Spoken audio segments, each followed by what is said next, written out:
በትግራይ ክልል የሚገኙ የ12ኛ ክፍል ተማሪዎች ቀጣይ ዓመት ወደ ዩኒቨርሲቲ እንደማይገቡ አገር አቀፍ የትምህርት ምዘናና ፈተናዎች ኤጀንሲ አስታወቀ። ኤጀንሲው ይህንን ያለው የ12ኛ ሀገራዊ ፈተና የማውጣትና የመንግስት ኃላፊነት የፌዴራል እንጂ የክልሎች ባለመሆኑ የተማሪዎች የቀጣይ ዓመት ዕጣ ፈንታ ዩኒቨርሲቲ አለመግባት ሊሆን እንደሚችል ገልጸዋል።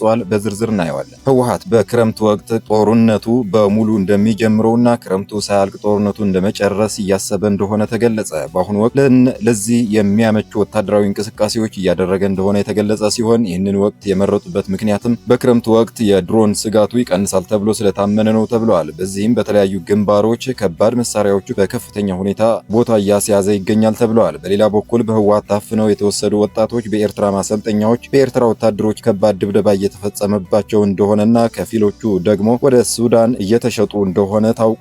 ዝርዝሩን ትሰሙታላችሁ። ክቡራና ክቡራት የኤኤንኤን ቤተሰቦች በቆይታችን እነዚህን መረጃዎች በዝርዝር እንመለከታቸዋለን። ለቤቱ አዲስ የሆናችሁ ቻናላችንን ላይክ፣ ሼር እና ሳብስክራይብ በማድረግ የደወል ምልክቷን በማብራት የቤቱ አባል መሆን እንዳትረሱ። አሁን ወደ ዝርዝር ዘገባዎች እናልፋለን። አብራችሁን ቆዩ።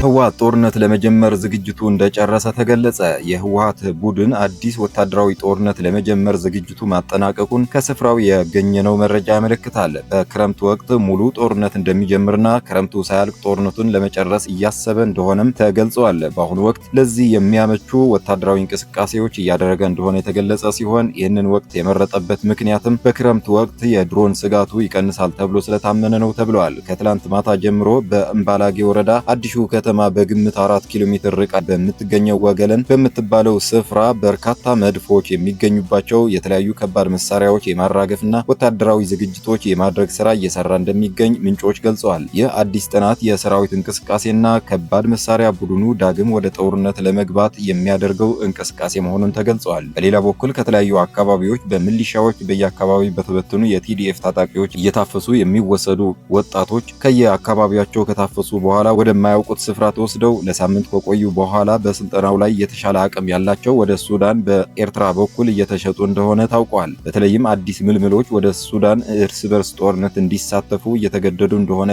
የገለጹ ምንጮቹ በቅርቡ ከተንቤን አካባቢ ታፍሰው ለ2 ሳምንት በደብዛቸው የጠፉ ወጣቶች ከ2 ሳምንት በኋላ ከሱዳን መደወላቸው ቤተሰቦቻቸው ተናግረዋል። ህወሓት የፌዴራል መንግስትን ለመጣል በሱዳን ያለው የአልቡርሃን ጦር አሸንፎ ስልጣኑን ከተረከበ በኋላ መሳሪያ ለማስገባትና አዳዲስ ግንባሮች በሱዳን በኩል ለመፍጠር እየሰራ መሆኑን እየተገለጸ ይገኛል። ሌሎች ወጣቶች በተለያዩ የኤርትራ ወታደራዊ ማሰልጠኛዎች በኤርትራ ጦር አሰልጣኝነትና አዛዥነት እንዲሰለጥኑ እየተደረገ ሲሆን እዚህ ማንኛውም ተቃውሞ ያሰሙ ወጣቶች ከፍተኛ ድብደባና እስር በኤርትራ ወታደሮች እየተፈጸመባቸው እንደሆነ ተገልጿል።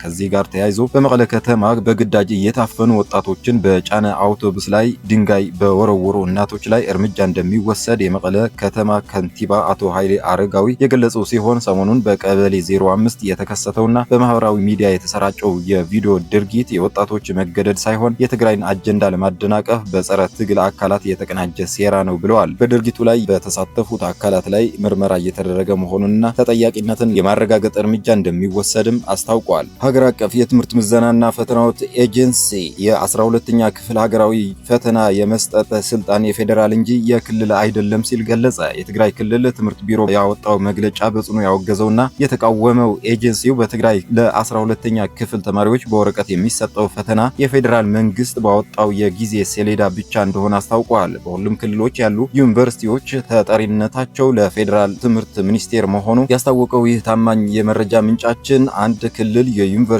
መግቢያ ነጥብ ሊወስን እንደማይችልም አስታውሰዋል። በትግራይ በወረቀት የሚሰጥ የ12ኛ ክፍል ፈተና በተሰጠው ጊዜ ሀገር አቀፍ የትምህርት ምዘናና ፈተናዎች ኤጀንሲ ካልተሰጠ የማይሰራና ተቀባይነት የሌለው እንደሆነ ተቋሙ ገልጸዋል። ትምህርት ሚኒስቴር በወረቀት ለሚፈተኑ የትግራይ ተማሪዎች የፈተና ወረቀት አላከም ያለው የትግራይ ክልል ትምህርት ቢሮ በአጭር ጊዜ ውስጥ በራሱ ፈተና አውጥቶ ተማሪዎችን እንደሚፈትን የቢሮው ኃላፊ ዶክተር ኪሮስ ጉዕሽ ገልጸዋል። ኃላፊው ሰኔ 29 ቀን 2018 ዩኒቨርሲቲ ገብተው ከሐምሌ 1 ቀን ጀምሮ በወረቀት ሊፈተኑ የነበሩ 15349 ተማሪዎች በትምህርት ሚኒስቴር ምክንያት ፈተናው ስለቀረባቸው ወደ ዩኒቨርሲቲ እንዳይገቡ ተነግሯቸዋል ብለዋል። ፈተናው በአውሮፕላን የሚመጣና የተረጋገጠና በፌዴራል ፖሊስ የሚጠበቅ በመሆኑ ወደ ትግራይ እንዳይላክ የሚያደርግ ምንም አይነት ምክንያት የለም ያሉት ኃላፊው የሚኒስቴሩ ውሳኔ ፖለቲካዊ ውሳኔ ነው ሲሉ ገልጸዋል። የክልል ካቢኔ የፈተና ወረቀቱ በወቅቱ እንዲላክ ለፌዴራል መንግስት ደብዳቤ አስተላልፈዋል። እስካሁን አዎንታዊ ምላሽ አላገኘም ብለዋል። በዚህም የትምህርት ቢሮ የራሱን ፈተና አዘጋጅቶ ላልተፈተኑ ተማሪዎች ፈተናውን በአጭር ጊዜ ውስጥ እንደሚሰጥ ያመለከቱ ሲሆን ሀገር አቀፍ የትምህርት ምዘናና ፈተናዎች ኤጀንሲ በበኩሉ በዚህ ጉዳይ ላይ ይፋዊ ምላሽ ያልሰጠ ቢሆንም ኤኤንኤን ከውስጥ ምንጮቹ እንዳረጋገጠው የ12ኛ ክፍል ሀገራዊ ፈተና የመስጠት ስልጣን የፌዴራል እንጂ የክልል አይደለም ሲል መግለጹ ታውቋል።